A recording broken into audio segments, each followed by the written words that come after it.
Do you ever play VR in the summer? This is Josh 13. If you're new, welcome, and if you're old, thank you. You are a young farmer in search of your father's murderer, who's been chopped up in little pieces and then fed to a pig. The pig was set on fire and fed to you. Okay, that's not the story, I made it up. There's not a real story in this game, but you can always choose to roleplay. It's a sword fighting game in VR, just like the name implies. It's on the PlayStation VR and it's a free upgrade to the PlayStation VR2. I bought this game for the PlayStation VR and finished it, but did not enjoy it as much as I thought I would. But I'm pretty sure you can guess what it is. You could not fight with the camera in your back, and there were times enemy would spawn behind you. Well, that's all behind us now with the PlayStation VR2. So I thought it would be a good time to review Swordsman. Well, I was wrong. It's the high point of summer at the moment and I'm sweating my ass off. You have to move intensely in this game and you can't just swing and hope for a hit. Some enemies have armor, so you have to find a weak spot. At each end of the stage you need to fight off a boss. After his imminent defeat you will gain his weapon. The game has a lot of updates along over the years. Before it even came out on a PlayStation VR2. Mistake has been erased and things have been added.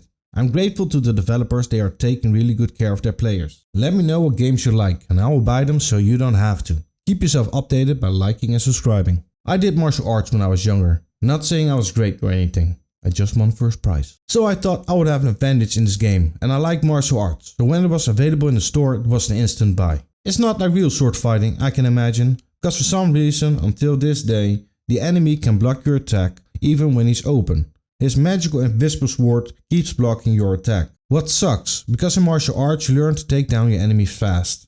So when you play this midsummer, the only thing I could think about is why your enemy is not dead after a sword punctures his face. I can remember with the PlayStation VR version of Swordsman, it felt like cheating if you keep stabbing your enemy in the face. It was most time an instant death and equivalent to spamming a single attack in a fighting game for me. This time around you use the Slick Sense controllers. And the headset you can turn around in. So grab your sword with either your left or your right hand and press the grip button. If you drop your weapon, hover your hand above the sword or shield and a white circle will appear. This means you can force grab your weapon.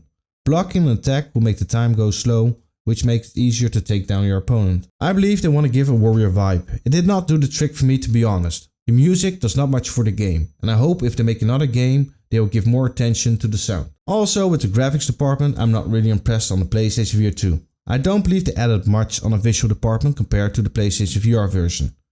It does look clearer, but I believe it's more thanks to the headset itself. It's hard to compare for me because it's been a while since I've played on the PlayStation 4. Besides that, my VR glasses fucked up so fast while playing this game, this made it hard for me to do a real comparison. I would give this game a 6 out of 10. This game destroyed my confidence as a martial artist. Swordsman is fun to play.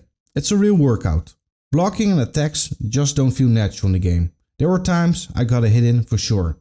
Even with slow motion, it was hard to get an attack in sometimes. I do love the idea of combat in a VR game, and the slow motion overall was a good add. What I do like about Swordsman is, you can customize the game as you please. For example, you can place health above enemies' heads, do one-on-one fights, and the list goes on. I do hope they keep on updating it to perfection. Swordsman has a lot of potential. And also, I would like to see a multiplayer added to the game. I have been on YouTube for about a year and I'm excited to do more reviews and play more games. Check out my reviews if you're ever on the fence about a game. See you next time.